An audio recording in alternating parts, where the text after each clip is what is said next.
kids. This is Learning to Dad I'm the cool dad. That's my thing. with Tyler Ross. What I do have are a very particular set of skills. I'm gonna have fun, and you're gonna have fun.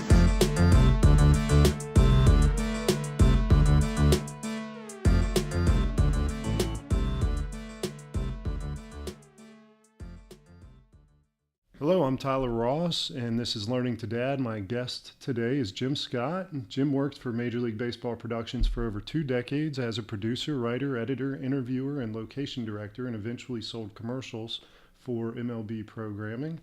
In 2001, he shifted gears to join a global satellite provider called Pan Am Sat as sales director, where he worked with the NFL, ABC News, CBS News, and ESPN. 5 years later, Jim joined Kangaroo Media, which was responsible for developing the handheld device called FanView, which allowed its owners to watch live professional sporting events. Now Jim runs his own company called Pantheon Communications, where he continues to work in live events and programming, winning contracts with the NBA, the PGA, and more. Jim was nominated for an Emmy in Outstanding Achievement in Editing and won a bronze medal at the New York International Film Festival for Outstanding Producer. Jim's reputation is having expertise in repairing troubled relationships and building strong and lasting new ones. Based on all of these things, though, I expect Jim is most likely proud to be a father of 2 and grandfather of 1. Thank you very much for being here. I'm pleased to be here, and boy, that's pretty impressive. Who is that guy? Doesn't sound like me at all. Yeah, I think you've earned all of these things. So the intent of being here, as a parent raising a child, there's not really any metrics of success. It's not until your kid is grown that you realize whether you've done a decent job or not. And then on top of that, fathers and mothers and anyone else raising a child has to make a living as well. So what we want to talk about is kind of how the overlap of professional life and personal life impact each other and how to excel at both, because it's evident to me that you've excelled in your professional life, and I know one of your children pretty well and have met the other, and they are both wonderful people, and so I can't imagine somebody better to talk to about raising kids and running a business, having been an employee and a business owner yourself. So I want to start just with kind of your background a little bit, and as far as where your professional life was at the time you had kids. Like, what was kind of the evolution of your professional life? Where did you grow up? Where did you work? I understand you went to Vietnam and then came back and started working, or went back to school and started working. So I just want to get a little bit of primer on your background. Yeah, I was born in Manhattan. My folks lived in Manhattan until I was about 5.5 or 6, and then moved to New Jersey, where I grew up, Edison, New Jersey, which is a really small town in New Jersey, about half an hour or so from New York, on the New Jersey side of the border. And it was kind of a nondescript, lower middle class area. I grew up there, went to high school there, didn't like school at all, was a solid C student, basically. Played a little baseball, wasn't a great athlete, loved baseball growing up. Was really small for my age growing up, and got tired of living at home.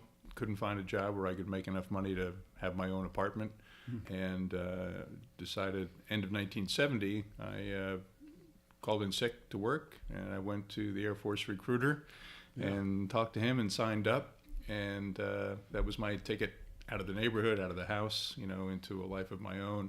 I went in the Air Force in March of 1971. It was a 4-year tour. And first day in, flew to Texas, got to boot camp, and they started yelling at us the minute we got off the airplane. And went to bed that night, and I could hear guys crying, thinking, oh my gosh, what did we do? So, that first night, I wondered if I had maybe done the wrong thing. Problem was, there was no way out of it for 4 years. But in the end, I learned independence, I learned discipline, I learned to, be on my own and kind of fend for myself, things I had never been able to do before. And it really, the 4 years I spent in the Air Force, I learned a lot more than I did in 4 years in college about the world and myself. And I think I wouldn't be the person I am if I hadn't done that, and I would highly recommend that to people who, just don't know what they want to do. They don't really have any kind of a path to follow through life. So that really helped me a lot. My time overseas was a little scary, but that, also taught me to appreciate a lot of everyday things. Sure. For a year overseas, I couldn't hop in my car and go to the movies, or, I love pretzels, and I remember somebody from home shipped me a box of pretzels, and the little things. And I locked them in my room because nobody else could take them. By the time they got shipped overseas, and by the time they got there, they were all crumbles and everything. But it was, it was just a little piece of home, And this is in the time before cell phones and the internet, and this is 1972, 73. So there were no phone calls home. You wrote a letter, and it took probably 2 weeks to get home, and then if somebody read it and wrote a response, I wouldn't even look for a response in the mail for a month almost, So it really was like being on Mars, There was no way to directly communicate with anybody from home. And I wonder now, guys in Afghanistan or Iraq, they can get on Skype and talk to their families. And I wonder if that makes it harder, when you can talk to your kid or talk to your wife, and see them on a screen, and then boom, you turn around and you're back in a war, 7,000 miles away. It was a different time, and that changed me a lot as well. And I've always said the me that came back from overseas was not the me that went initially. What were the big differences between the you that left and the you that came back? Were you like rebellious by nature and then suddenly straight and narrow, or? No. I I was not allowed to be rebellious. It was growing up was tough. My father was an alcoholic. And my mother was not very affectionate, I guess is probably the best way to put it. Sure. We were never close. We never had any money. We never went on vacations or anything like that. So it was really kind of an austere, unhappy sort of childhood. And when I went in the Air Force, I was on my own. I could do what I when I wanted, aside from being on duty. And I formed pretty close friendships. And I really kind of learned to be out on my own in the world, and it felt pretty good. My time overseas was, it made me appreciate what I had back home. Growing up, if you grow up here in Warrenton, you think the whole world is like this, Sure. And when I got over there, I saw, farmers working in rice paddies that were making maybe $30 a year, in income. People didn't have cars. They didn't go to a shopping center. It was shocking, to see that world compared to the world I grew up in. And that really made me stop and think. And it made me appreciate all the things that I had always taken for granted because I never knew any different. And it just showed me there was a world out there. And the world wasn't always like it was when I was growing up. Did the change that you went through over your 4 years there, when you came back, change your perspective and relationship with your parents? No. Well, that's an interesting question. I guess it changed it in the sense that when I came back, I had self-confidence that I never had before, and I for the first time wasn't dependent on them, which made me, I think, kind of a stronger, happier person. And it's funny, I remember my father driving me to the train to go into the induction center in Newark the day that I went in the Air Force. Wow. It was snowing, and I had to get on, I think, the 6 o'clock train in the morning or something. And he was crying on the way to the train because he knew I was leaving. Yeah. And because of, what was going on in Southeast Asia at the time, neither one of us knew what I was going to be assigned to do. Right. And I think he realized that, I may or may not come back. And I think he felt responsible for the fact that I wanted to leave home. And at that point in my life, leaving home to potentially go into a dangerous situation was a better alternative than staying at home. It almost wasn't a decision on my part. It was just, I've got to get out of here, and this is my only option, so I'm taking it. But when I came back on leave a couple of times, I think they were a bit stunned by my independence, and I never looked back. I could never go back to that life. Would never want to, and never could. And then it was, and especially overseas. I mean, I really learned to be independent, and I really learned that, I hope I'm around to see the sunrise tomorrow, which gives you a different perspective on life as well. It creates a sense of urgency in doing the things you want to do with the people you want to do them with. Yeah, it sure does. Yeah. So it was a difficult experience, but it was one that I'm still grateful that I was able to have. It made me more mature. It made me more disciplined, more focused, I think. And then because I hated school. I never intended to go to college. I didn't know what I was going to do with my life. But when I came back, I had that focus, and I thought, well, maybe I'll, I had a job for about a year, and I wasn't happy with that. And I thought, maybe it's time to try college. And I did. And that was another time I made that decision at the fork, and I went this way. Yeah. And that turned out to be a great thing. You were a little bit on the older side, and certainly on the seasoned side, having returned from overseas. Exactly. You met your wife in college? I did, but you're exactly right. I mean, I was going to college at the age that most people were graduating, and so I had a level of maturity that an 18-year-old kid who's never really been anywhere never had, and that made me stand out as being quite a bit different. Yeah. When I was in high school, women wouldn't even look at me. I always said if I had $1,000 bill stapled to my forehead, women wouldn't talk to me. And for the first time in my life, I was popular, and I was dating, and had a great social life. I loved school because it was like a 4-year vacation. I was taking classes on subjects that interested me, and I wound up being a solid C student in high school. I flirted with a 4.0 my whole way through college, and I wasn't even working that hard. I was just interested in it, Yeah. Went to class every day, never skipped class. I was, active participant in class, and it was a completely different experience for me. I really enjoyed it. It was like a 4-year vacation. Yeah. And because I had been in the military, the government paid for it. I went on the GI Bill. So I just needed to take out some student loans just for living expenses. That was about it. So I got my college education, and kind of went on from there. Well, I'm interested in hearing about how you met your wife, and Caitlyn, specifically your daughter Caitlyn, told me to ask you how many times they met before he asked her out.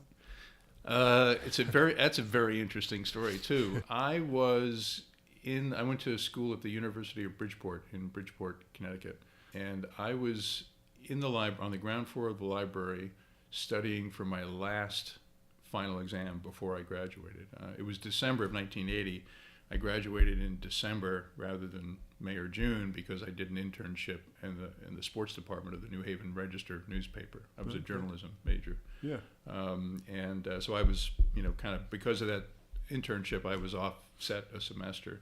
So I graduated in December of 80. But right before Christmas, probably it was December 15th or 20th, I'm sitting in the library studying for my last final, and one of my classmates, a woman named Julie, came in with a friend of hers and introduced me and said, "Jim, this is Lori. Lori, this is Jim." Lori had gone to high school and grew up with Julie, but Julie was a college classmate of mine, so that was the connection. And so he popped by and we chatted for a few minutes, but we were in the library, so we had to keep it down a bit. And I as Lori says, I said something that made her laugh, so she thought I was funny. And but we said, "Nice to meet you," and that was it. And that was it. I mean, I don't think she ever thought of me after that, and I didn't really think of her. And then 6 months later, a friend of mine, who's still a very good friend of mine, who lives in Maryland, he had another year to go in school. He was a year behind me, but we'd become friends. And I went back to visit him on a Friday night, and we were going out to the local college pub, and lo and behold, there's my friend Julie, with her friend Lori, and we talked for a little bit, and then we kind of made a tentative date to play racquetball. I was playing a lot of racquetball in those days. I started playing that when I was in the Air Force, and so we swapped information, and off I went, and something came up, and I couldn't keep the racquetball date, so I guess I called her. Or I didn't email her. There was no email. Text her, email her. Yeah. So anyway, so I kind of backed out of that, not intentionally to back out, but something came up and I couldn't do it, and we never, renewed. And then 6 months after that, so it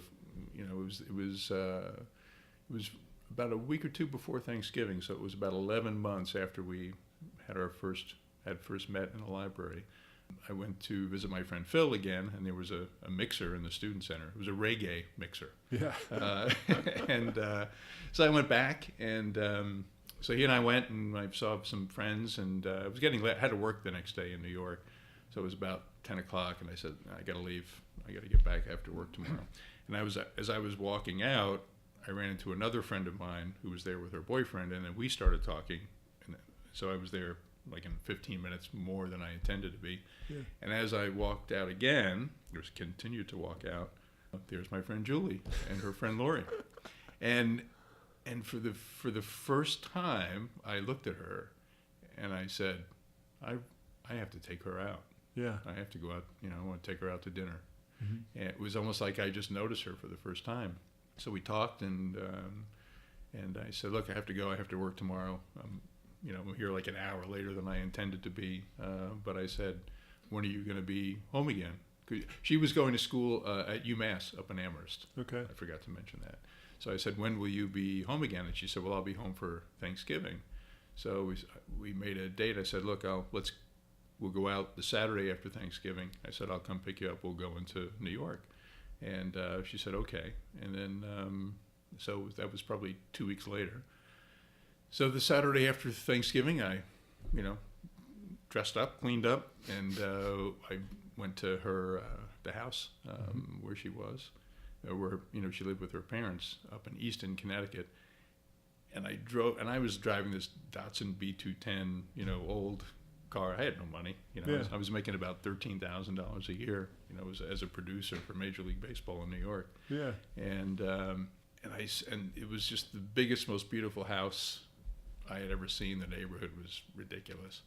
And there's a Saab and a Cadillac in the driveway, and I'm driving this old Datsun B210 hatchback. Sure. And I thought, I can't go in there and pick her up. This is ridiculous. This is her world. It's not mine. Yeah.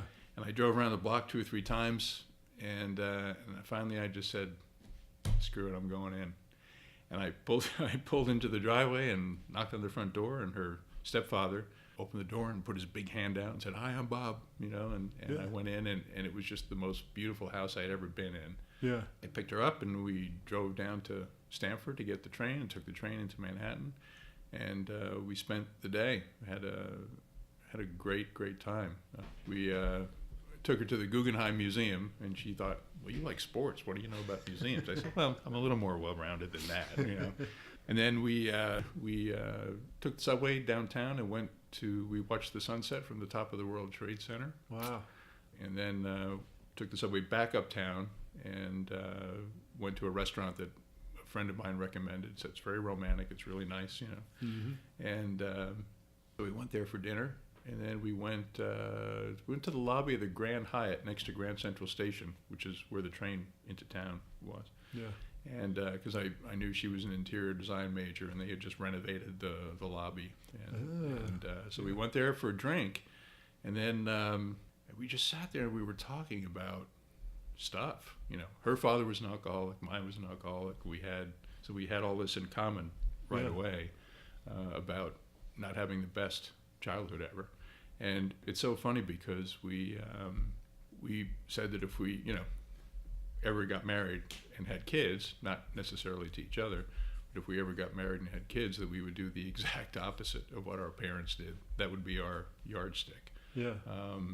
And then all of a sudden I looked at my watch, and it was 25 after 1 in the morning. The last train back to Stamford was at 1:35. I had 10 minutes. And luckily we were right next to Grand Central Station. So I, paid the bill, got out, and we just barely caught the train. I was thinking her parents would kill me if we missed the last train back to Connecticut. So I got her back to her house at like 3 in the morning. I had picked her up at 10, on that, Saturday morning. Got her back home about 3 o'clock. That's a big first date. It was a huge first date. And everything just was perfect, really. Yeah. And I said, look, I I got to get back. I have to get up at like 4 hours to go back into work. And and I just couldn't stop thinking about it. So I sent her a dozen roses up to her dorm, after that. And then I just couldn't wait to see her again. And then that was it. I was driving up to Amherst on weekends for a while when I wasn't traveling for work. So how long until you all got married and then had kids? That was November of '81, because I graduated in '80. That was November of '81. We got engaged. We dated exclusively, and then I think the following October, like 11 months later, we got engaged. Mm-hmm. It was '82, and then we got married in June of '83. Were you still making your $17,000 a year working for MLB?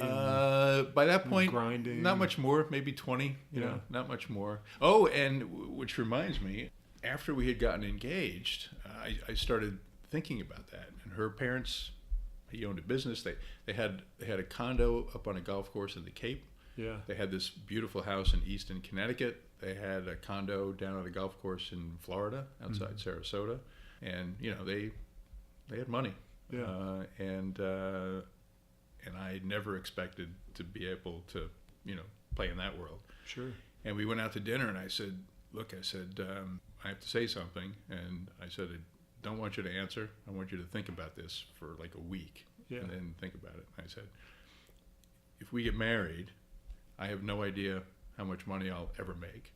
And I said, if you marry me, you're giving up this lifestyle, because I'm not taking money from your parents. I'm not going to do it.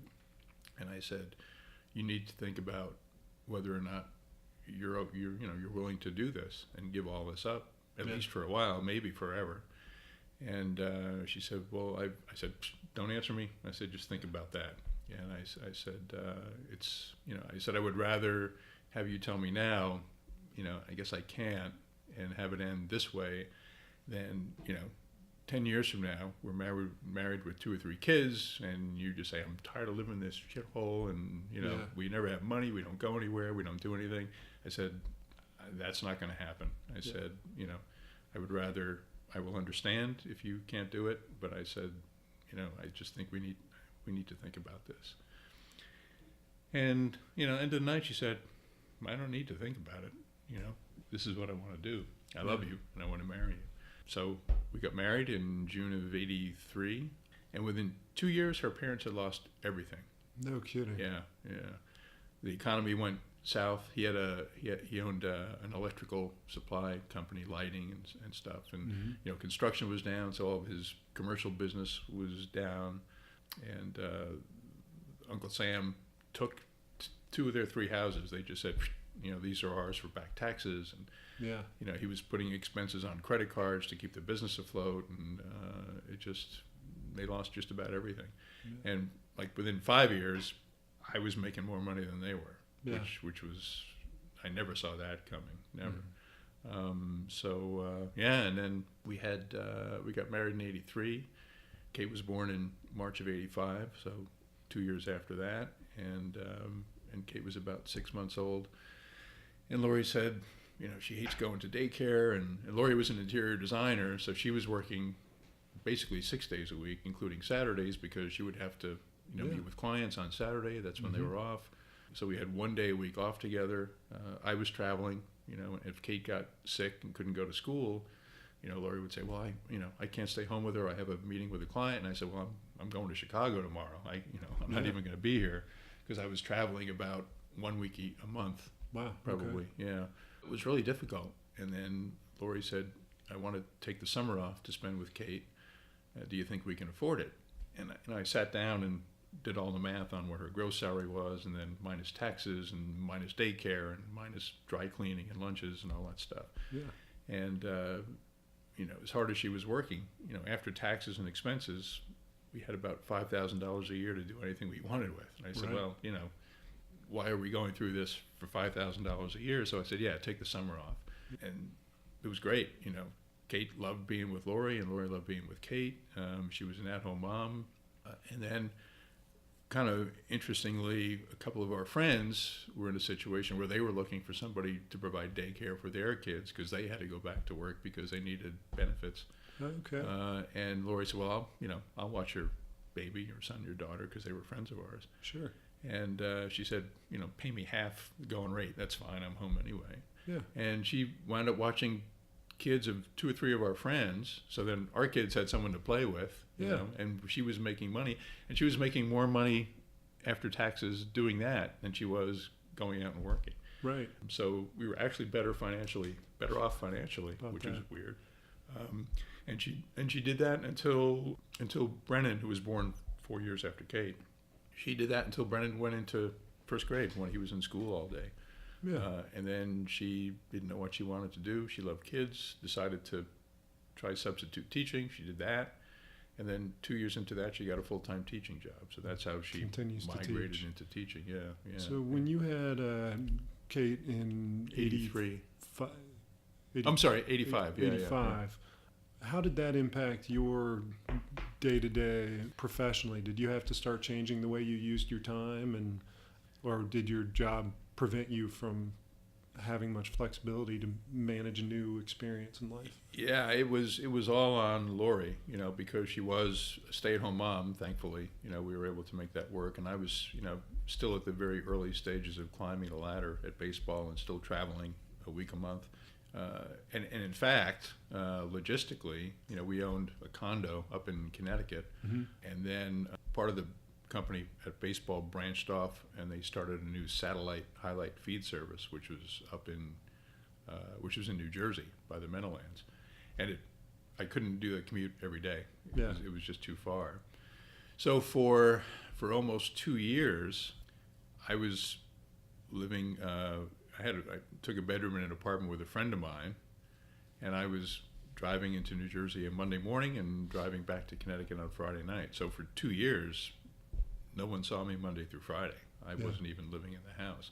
So Lori was really a single parent, and she kept everything afloat. And there was really no way around it for us to do that. But that was kind of tougher for her, obviously. But it was what we had to do at the time. Well, Caitlyn told me that you often will wish aloud how you wish your kids were younger or smaller still sometimes. Is that a result of, just kind of being around on weekends for 2 years? You know what? I hadn't thought of it that way, but I'm sure that has something to do with it. I think the thing that's more obvious to me is that I really, really miss them being little. And when first Caitlyn and then Brennan left to go to college and get off on their own, I was feeling a little sorry for myself because I missed them and I wasn't their everyday dad anymore. And it's really difficult when you stop and realize that part of my life is over. Yeah. I'm not the father of little kids or teenagers, or I don't see them every day anymore. Yeah. Matter of fact, when Caitlyn went away to college, down here at James Madison, I was depressed. I was about that far from seeing someone, because it just, it killed me that I couldn't see Caitlyn every day anymore. So I would come down, during the week sometimes. I'd try and work remotely, or Lori and I would come down together. But that first semester was really tough. It took me a while to adjust to her being away and living on her own. But so it was tough to really accept the fact that part of my life was over, because and after those 2 years where I was away, Monday through Friday, I really appreciated the fact once we were all living together, and we sold our place in Connecticut, and that's where we moved into our house in New Jersey. 30 years ago now. Once we were all together, it was like, oh, great, finally we have a really nice house, and we're all together again, and no more, leaving on Monday and coming home on Friday. So I guess like everything else, when you miss something for a while, you just appreciate it more. Sure. When you finally have a normal, everyday, day-to-day life.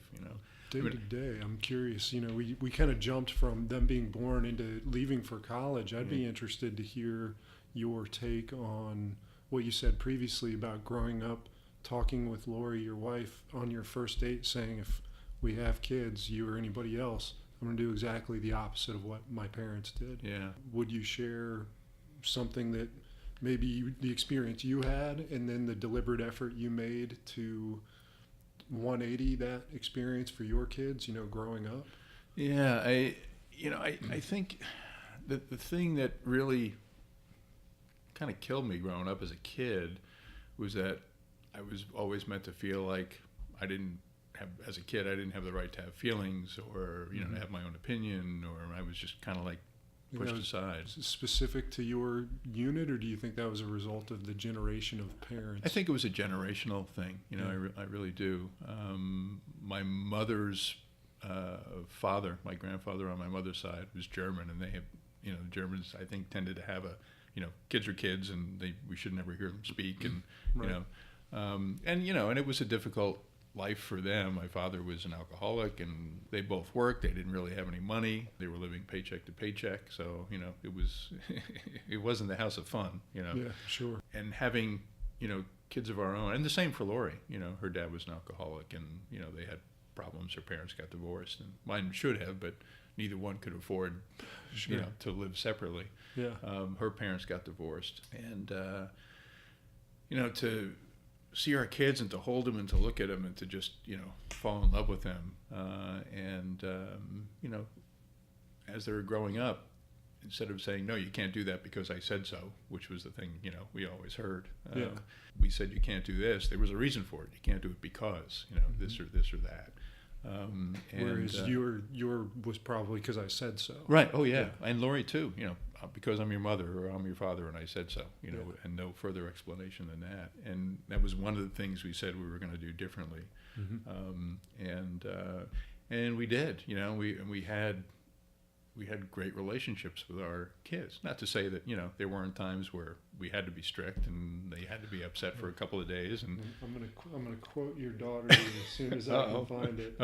She said, "D is for dad and discipline." Let me find the line. You don't want to be caught in the Jim Scott stare.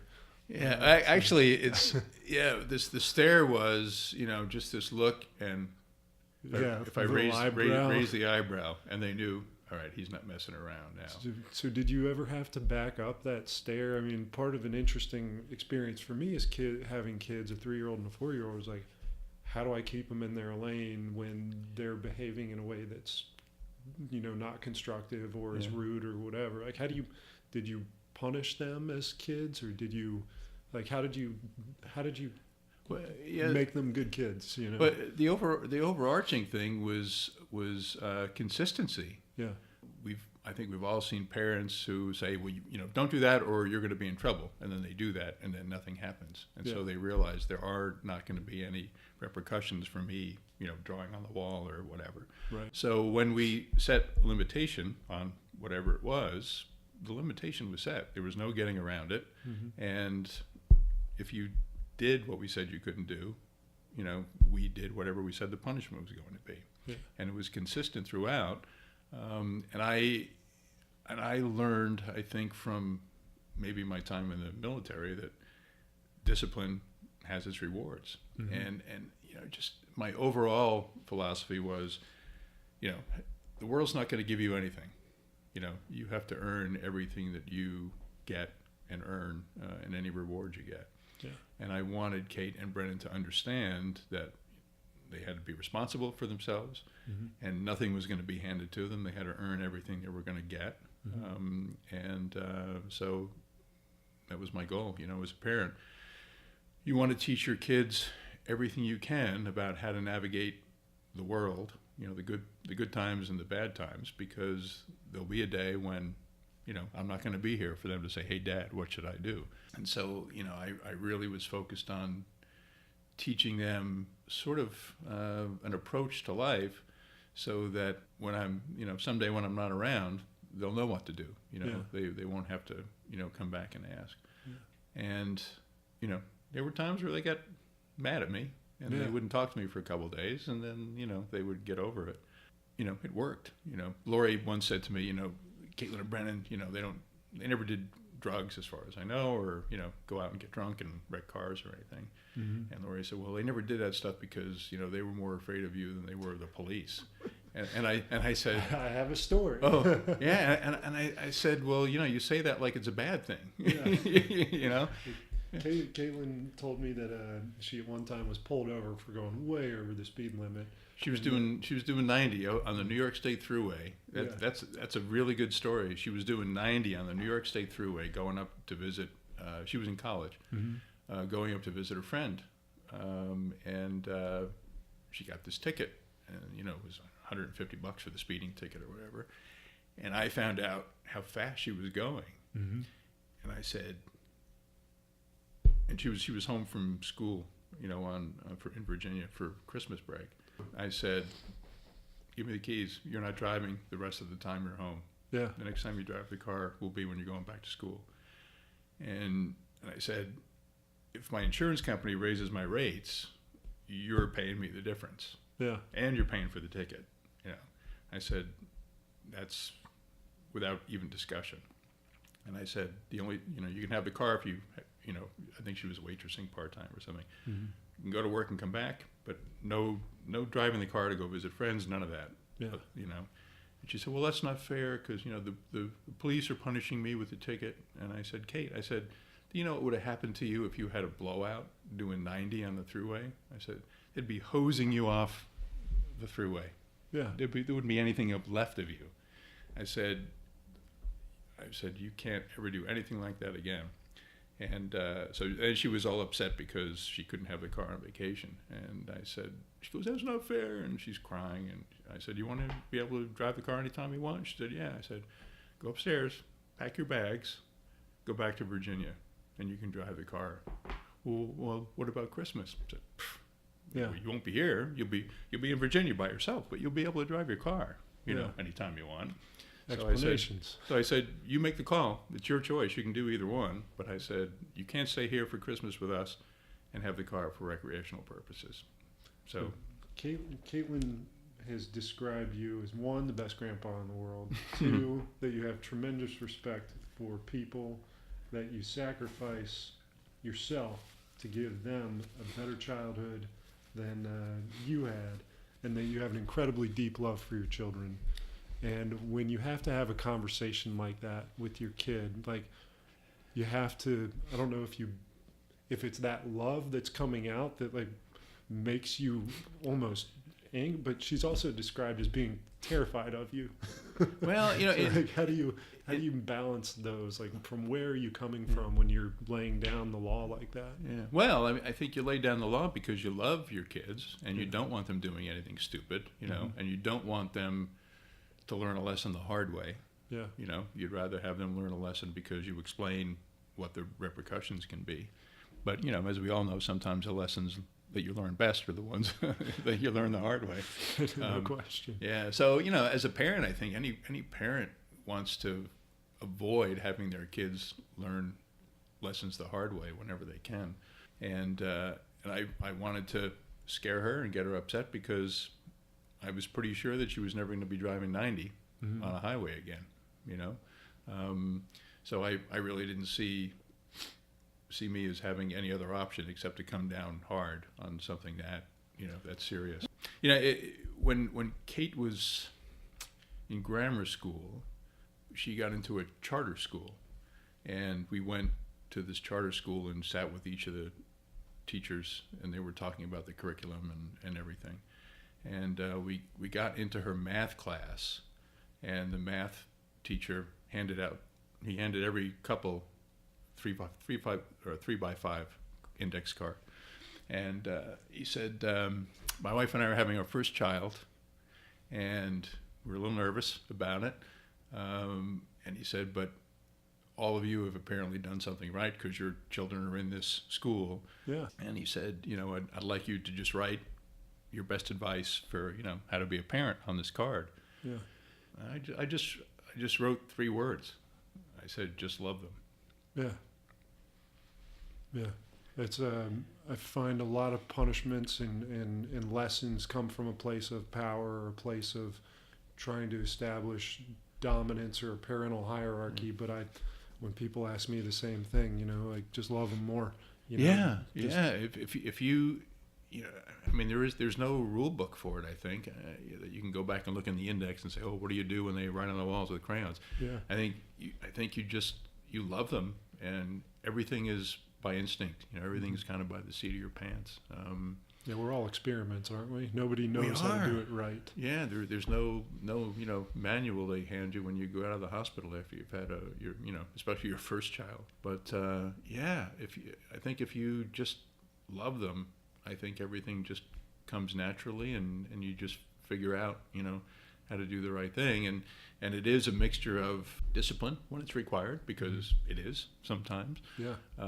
And just being goofy and having fun at other times, and treating your children from the beginning with respect, so that they understand that your feelings matter, the things that bother them matter, and they need an explanation for why it's good to do this or why you shouldn't do that. Do you feel like your role has changed since from zero to leaving for college to where now you're a grandfather? Like, your role as a dad to Caitlyn and Brennan, is it different now than it was 15 years ago? I don't think it's really changed at all. I mean, the one difference is that there is, when they're little, you're 100% parent, and as they get older, I think the percentage of you're their friend, as opposed to just their parent, changes a little bit. We've done.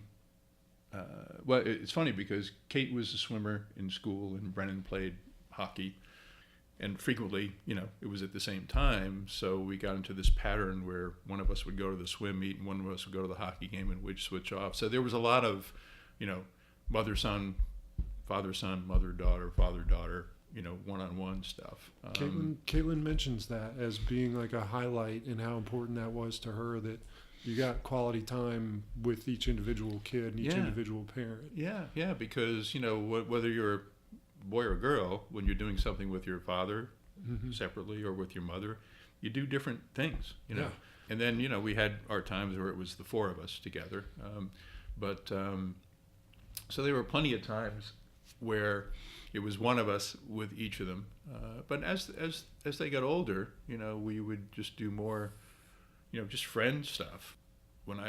Brennan used to be in this hockey camp up in Canada, so I would take him up to this hockey camp for a week in Canada.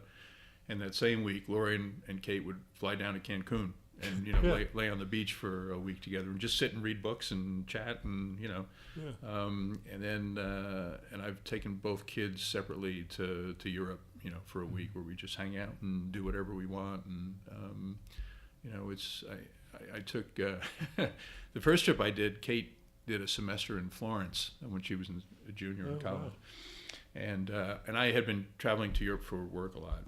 And I read this article about, it was an interview with Gwyneth Paltrow. And her father, Bruce Paltrow, used to be a television producer. He produced a show called St. Elsewhere that was on NBC in the 80s. Okay. So he was a big Hollywood guy. And but in the article, she talked about the time when she was, I think, 16 or 17, and her father took her to Paris.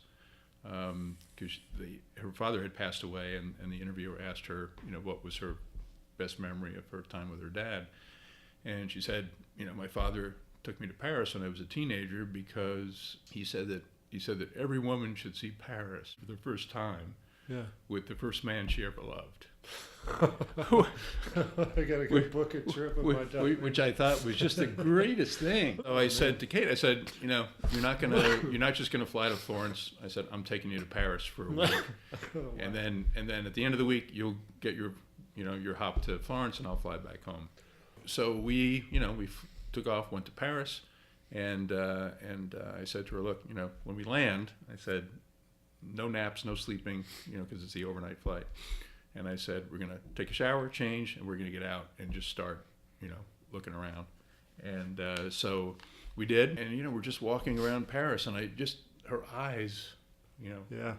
And it was such a great, I had been there several times before, and I love Paris. It's just a great city, so beautiful. But it was so much fun to see her discover Paris.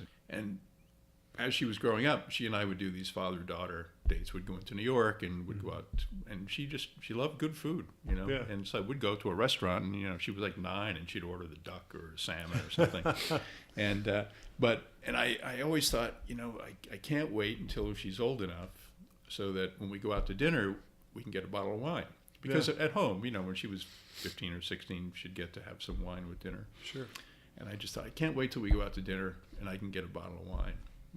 But, you know, she has to be 21. Yeah. So that week in Paris, she was still 20, but that night we went out to dinner, and I was able to get the bottle of wine. So the first time she and I had dinner with a bottle of wine was in Paris, which is one of my favorite stories and one of my favorite days ever. You know, that we got to do that, and we had so much fun. We sat there. We closed the restaurant. The waiter fell in love with her, and they just kept bringing us all these, you know, food and drinks and stuff. It was really kind of funny, but we had a great week together. And then so she went off to Florence, and then Lori and Brennan and I went over there for a week when she had a semester break. I rented an apartment over there, and we all spent a week together in Florence, which is Brennan's first time outside, you know, the U.S. And Kate spoke a little Italian at the time, so she went to a store and was talking to, you know, which was kind of funny. So, and she was flying back about a couple of weeks before Christmas, at the end of her semester, and I thought, you know, I'm going to do that again. Yeah. So I called United, and I booked myself a flight to and from, and she was flying back, connecting back through Paris back to Newark, and so I changed her flight. I moved her return flight back a week. So I got to Paris. You know, they took the overnight flight, got there at 8 in the morning, and Kate's flight was coming in from Florence at like 10 or 10:30. So I got there a couple hours ahead of her. Yeah. And then she had to get her bag, so she was waiting in baggage claim, and I walked up behind her and I said, "Kate!" And like she jumped and she said, "Oh," and she screamed, and people were looking at us. You know, beautiful. Yeah, and so I said, I have some bad news and some good news. And she said, "Well, what's the bad news?" I said, "Well, you're not going to see Mom today." And she goes, "Well, what's the good news?" I said, "We're going to be in Paris for another week." Yeah. So we went back and we did the week all over again. And the first time, you know, I took her to all the tourist sites, you know, and Notre Dame and the Eiffel Tower and all that. And I said, this week we're just going to do whatever we want to do, and we'll just sit. If we want to go sit in a cafe and drink a bottle of wine or whatever. And that's what we did. We just hung out for the week, you know. So, and that was fun. So you made basically the full migration almost from 100% parent to 50-50 friend-parent to more friend. Yeah. Like, how do you perceive, what do you think that migration's going to look like for your grandson, Jack? Well, I think the percentage changes, you know, at a time like that, you know, for that week, we're 100% friends, right? Sure. And then there are times when Kate or Bren will need us to be the parent, and then we go back in that moment or at that time to being 100% parent. So it kind of fluctuates, but it's nice to know that we can be both. And I think that based on, you know, in the same way that Lori and I based our approach to being parents on a negative experience growing up, saying we're going to do the exact opposite. And Cole's parents, Caitlyn's husband, Cole's parents are wonderful parents, great people. Kate and Cole, both, their approach is we're going to do exactly what our parents did. Yeah. You know, and I think that, you know, their approach to raising Jack and any other kids they may have will be the same. You know, I think they're going to have a lot of fun together. I think they'll make sure that Jack doesn't become a spoiled little brat, that he stays humble, that he treats other people well and with respect and has empathy for other people. And I want Jack to grow up to be like Brennan. Yeah. Basically. That couldn't be a more wonderful idea to hold as a parent, to think that my grandparent, I would be proud to have my grandson grow up to be like my son. Yeah, But I want to do a little bit of a lightning round. I got a couple of questions and I want to get your quick answers. Okay. So if you were to write a book about your professional and parental life, what would be the name of some of the chapters? Wow. That's It's not a lightning answer. no. Think about I'm it. sorry. I'm throwing you off your pace here right away.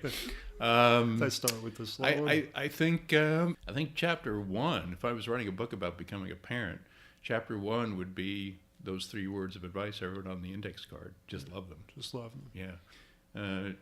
Chapter 2 might be 90 miles an hour. To talk about times when you just, when you have to be a hard ass, because there will be times when you're gonna have to be a hard ass.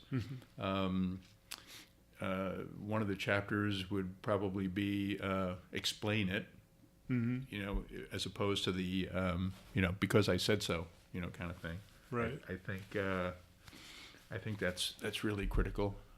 Have fun is important. One of the things that, well, I think the 2 things that are probably the biggest reasons that Lori and I are happily married after 37 years, and I wonder sometimes how she can still love me after all that time, is I think one of the things is because I travel as much as I do, we have the benefit of being apart and looking forward to getting back together. Missing each other.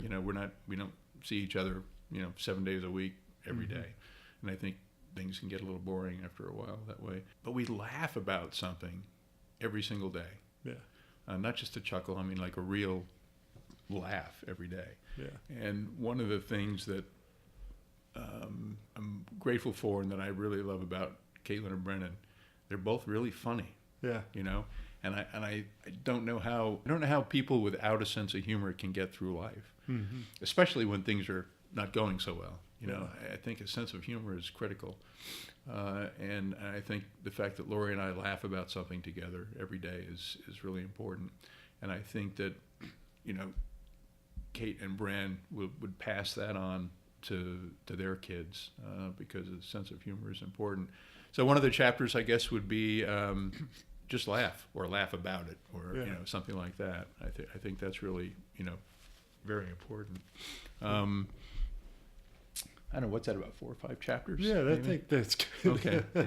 What is, in just a couple words, the role of a father?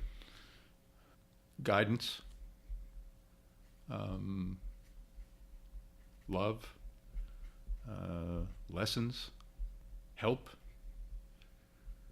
I think it's really important for a child to know that they can say anything to their parents, confess anything, admit to anything, and know that the immediate reaction is not going to be that you're going to yell at them. It's going to be, why did you do it? How does it feel? That kind of thing. Just to try and take, whether it's something fun or something terrible, to take an instance and learn from it. So I think, in that sense, guidance and maybe refuge, just to know that you can always count on your parents to not be judgmental. Maybe they will sometimes. Sometimes it might be difficult to avoid that, but at least they'll try not to be anyway. I like refuge particularly. Yeah. What is a physical gift? If you could give a gift to every dad on the planet, what's something that you would give to them? A physical gift. Yeah. It's funny. I would say a photo of their grandchild, because when I look at Jack, I see Kate, certainly.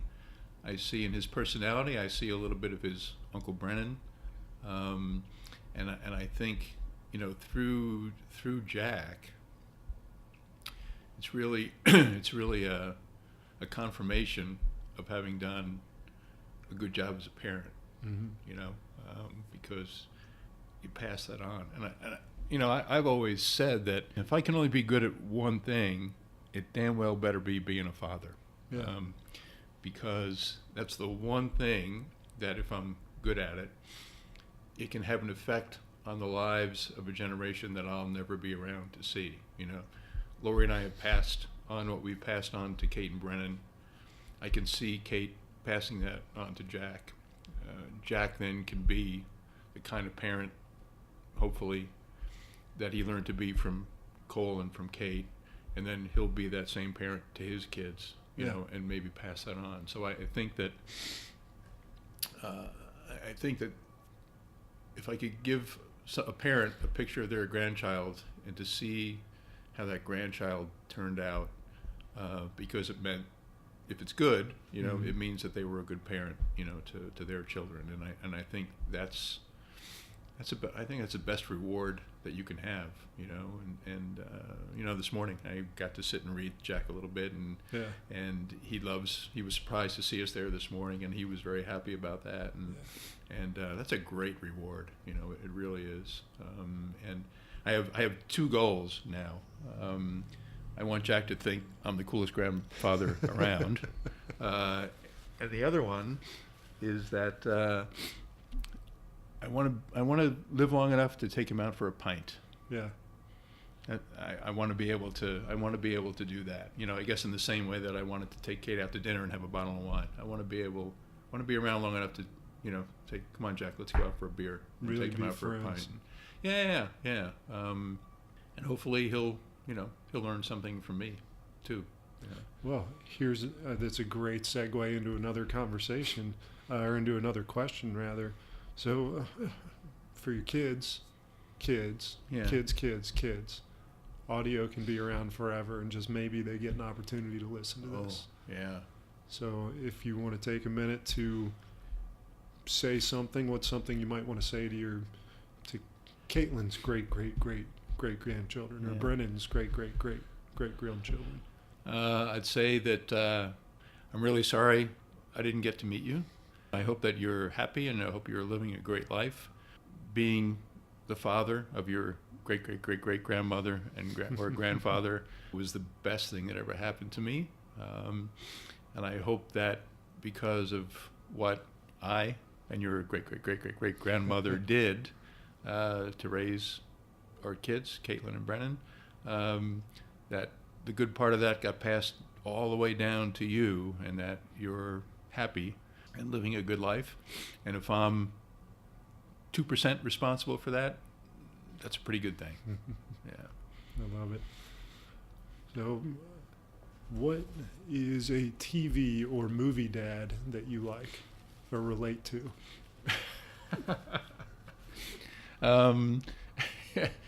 It's very funny. The first one that comes to mind is Modern Family. Yeah. I don't know if you've seen that. I just saw it the other night. Now I'm forgetting his name. Phil Dunphy. Phil Dunphy. Yeah. Because Me too. Yeah, because he's goofy, but he works hard. And he loves his family, and he tries to have fun with them, and he's just like this open, honest guy who does his best, and clearly, his family is the most important thing in the world to him.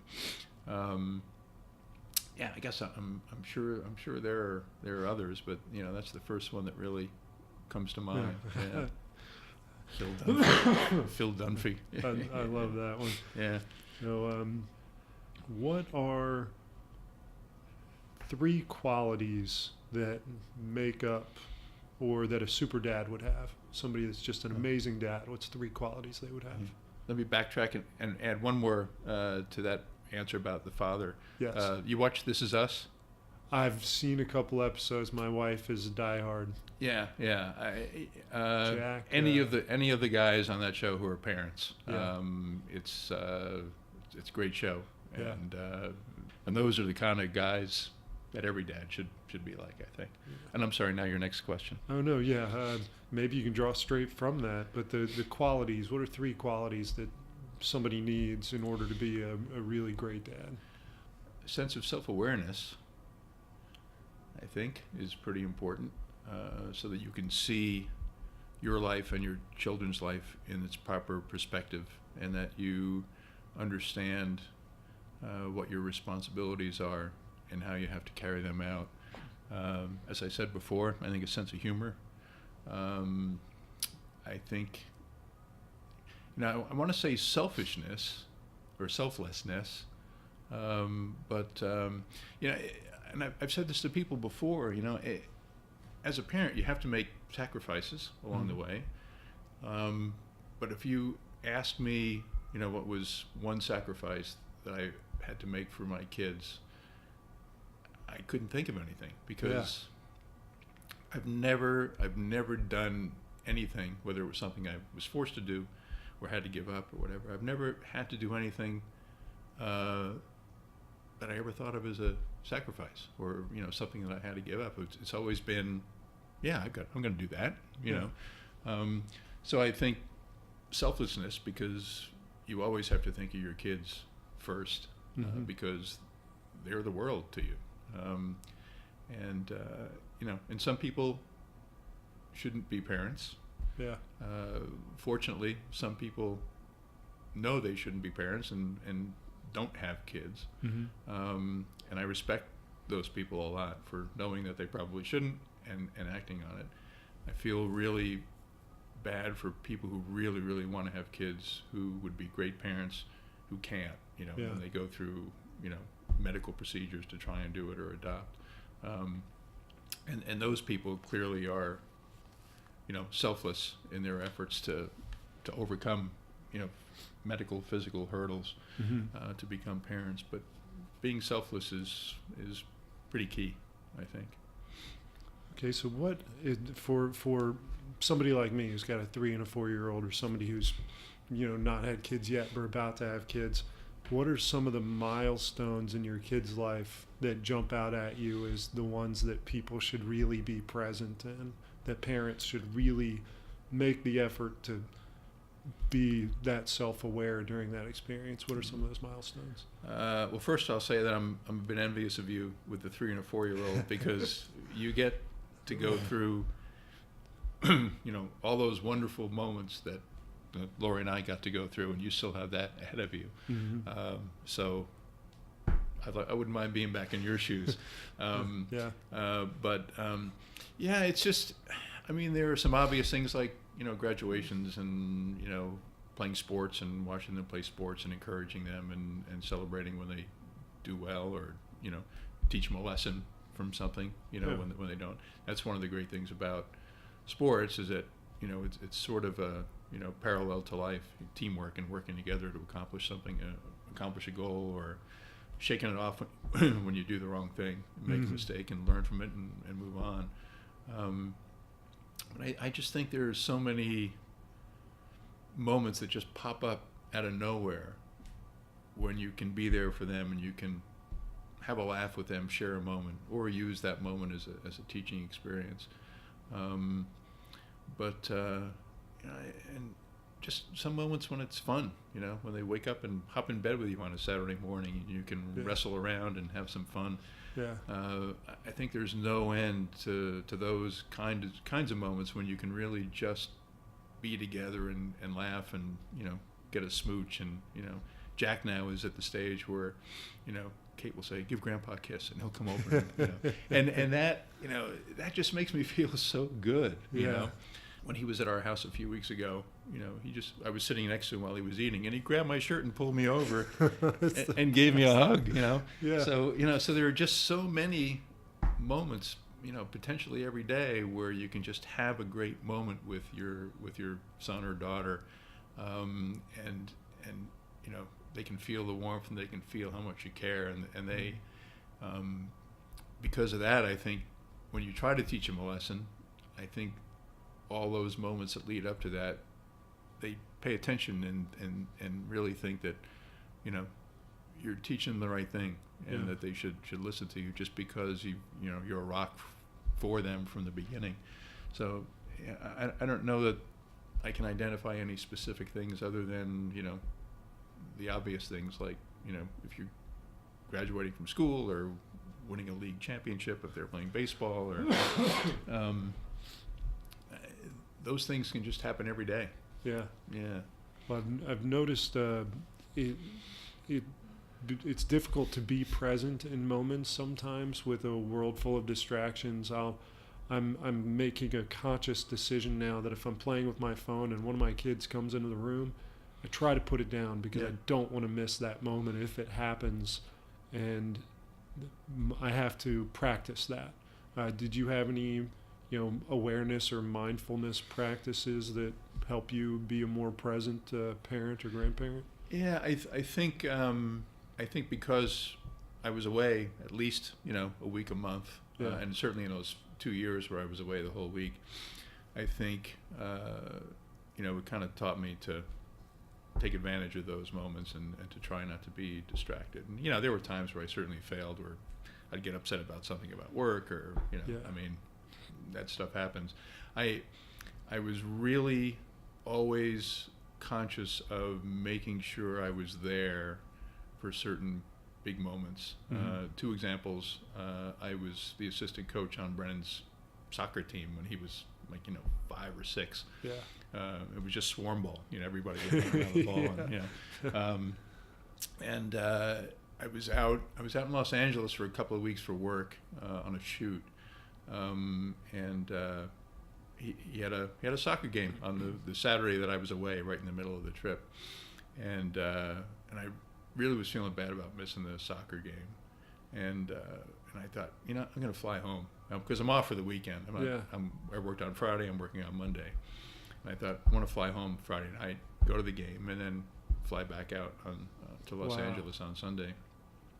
And I was staying at a hotel right near the airport in Los Angeles, and this is back in the day when you could do this stuff. And it was American Airlines that I used to fly all the time. And I went over to LAX to the American Airlines desk, and I said, hey, look, I'm out here. My son has a soccer game. I really want to go back. I said, how much is just a quick round trip, leave on Friday, come back on Sunday.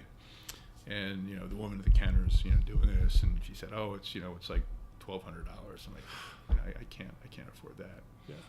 And she says, wait a minute. She goes in the back, and she comes out with this guy, who I guess was the supervisor, and he said, I hear you want to go back home, watch your son play soccer for the weekend. I said, yeah. I said, I'm on this 2-week road trip. I'd really like to go back. I said, but I can't afford $1,200. And so he said, well, let me see what we can do. So he goes in and he's doing this thing, and he said, how does $600 sound? I said, done. He said, okay. So he writes out the ticket and hands the ticket to me. He booked me first class. No kidding. For $600 round trip. Yeah. That's amazing. That's beautiful. Yeah. And he said, you're being a great dad. Yeah. Yeah. That's amazing. But I didn't do it to be a great dad. I did it because I wanted to see him play. Yeah. So I got to fly home, and I watched him play, in the game, and help coach, and turned around and flew back out.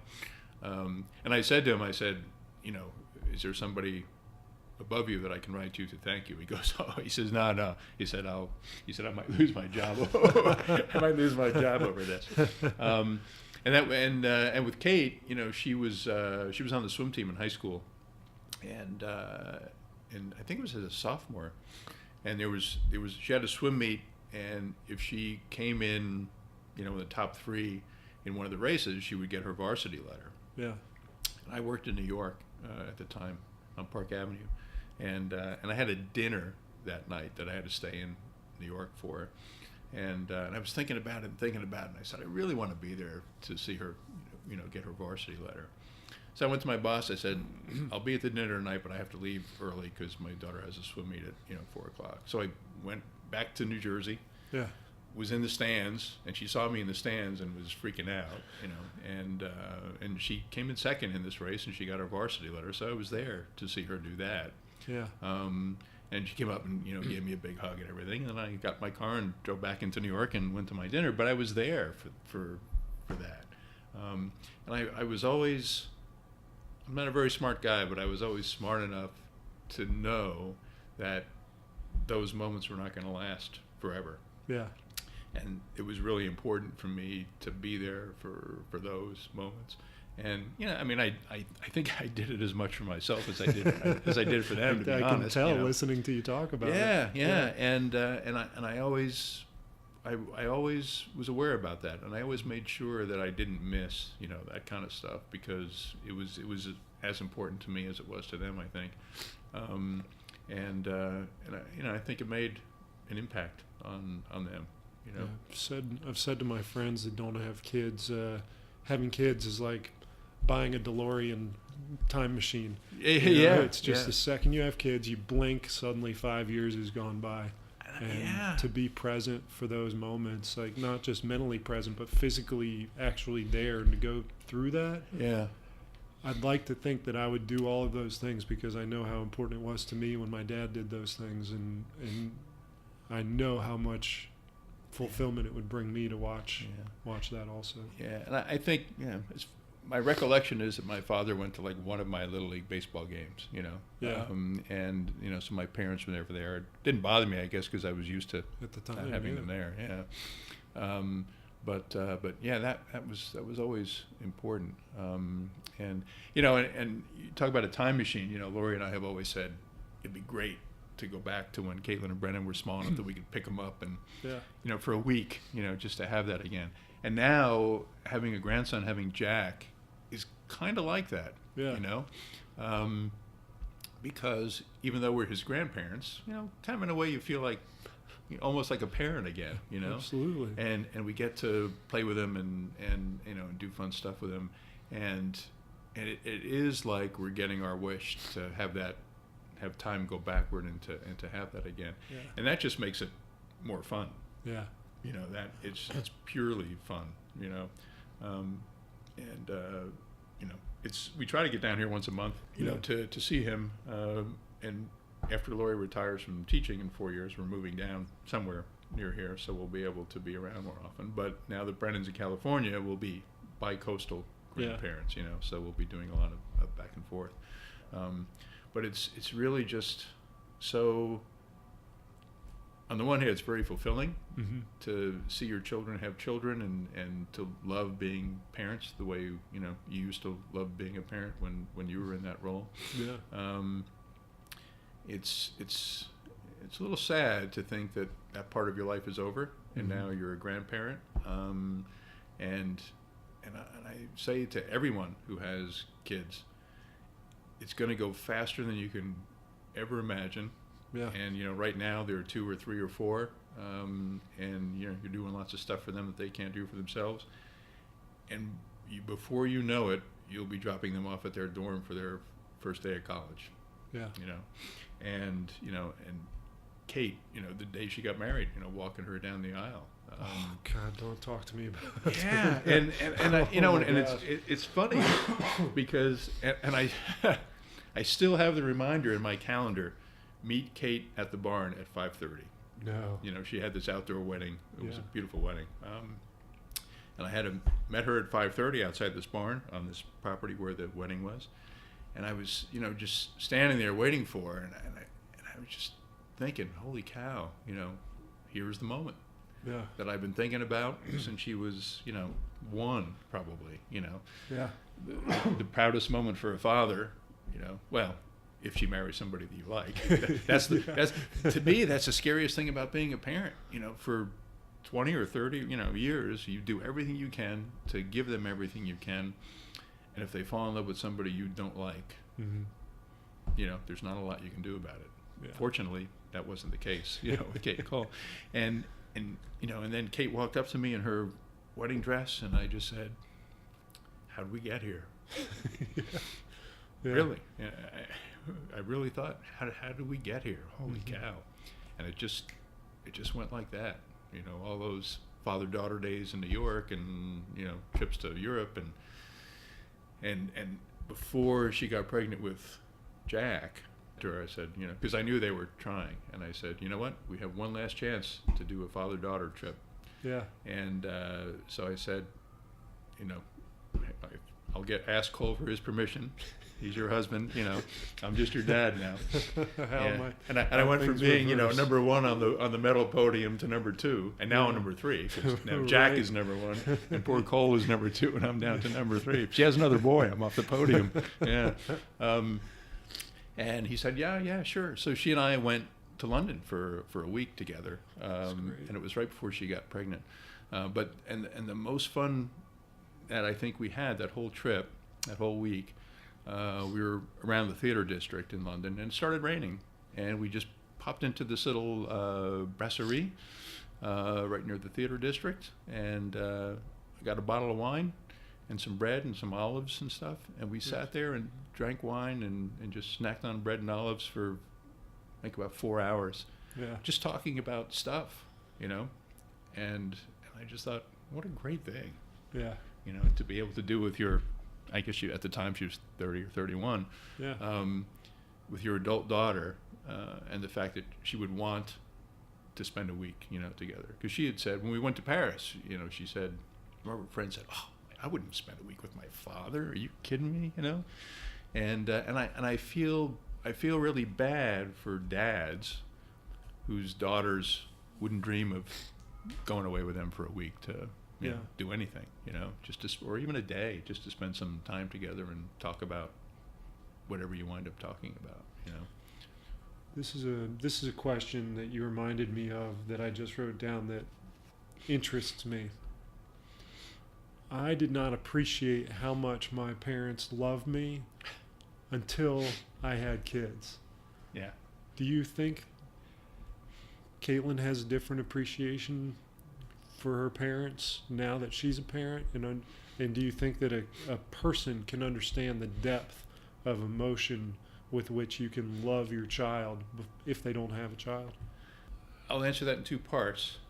The first part of your question I will answer by saying that when Jack was born, I guess he was maybe a month old, and Kate said to me, "You mean you and Mom Oh, God. loved me this much?" Yeah.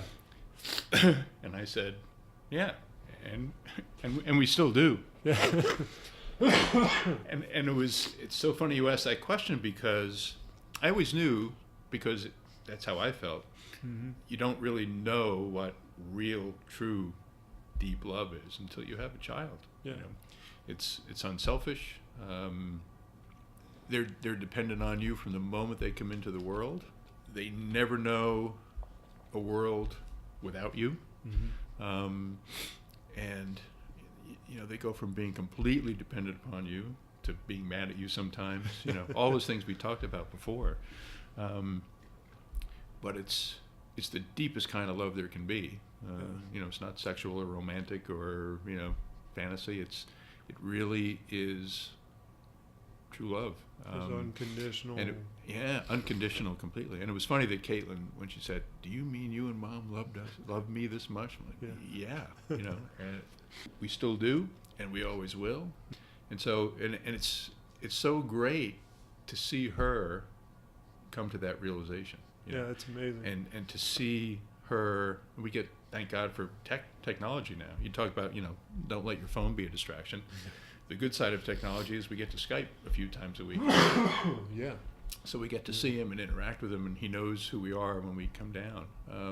And just to watch Caitlyn interact with Jack is, I think that's probably, of all the fulfilling moments I've had as a parent, I think that's the most fulfilling thing. No kidding. To see your child, interact and just be completely in love with their child. Yeah. It's miraculous, really. I believe it. Yeah, it really is. Can't think of anything better. So I'll end with one last question. Okay. It's a question that Tim Ferriss, another person who hosts interviews and podcasts, asks his guests, but I flip it to suit our topic, which is, of course, fatherhood and professional life. But if you had an opportunity to have a billboard on I-95, and every dad that drove by it got to read a message from you, what would you put on that billboard? I would say probably, become a dad. It's the greatest thing that'll ever happen to you. Yeah.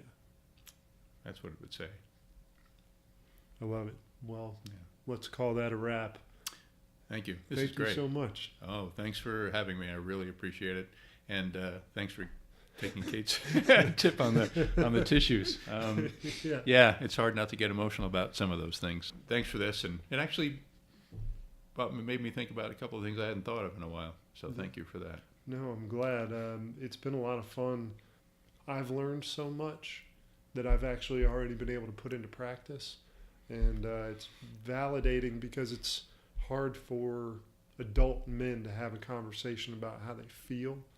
And I hope that these conversations are heard and, make an impact on people especially men who have a kind of can have a messed up definition of what it means to be masculine or paternal or to be a leader. So I'm grateful for your time and stories, and I'm looking forward to sharing it, and hope that people get as much out of it as just I already have. Yeah, and I did too. So it was great. Thanks very much, Tyler. Yeah, absolutely.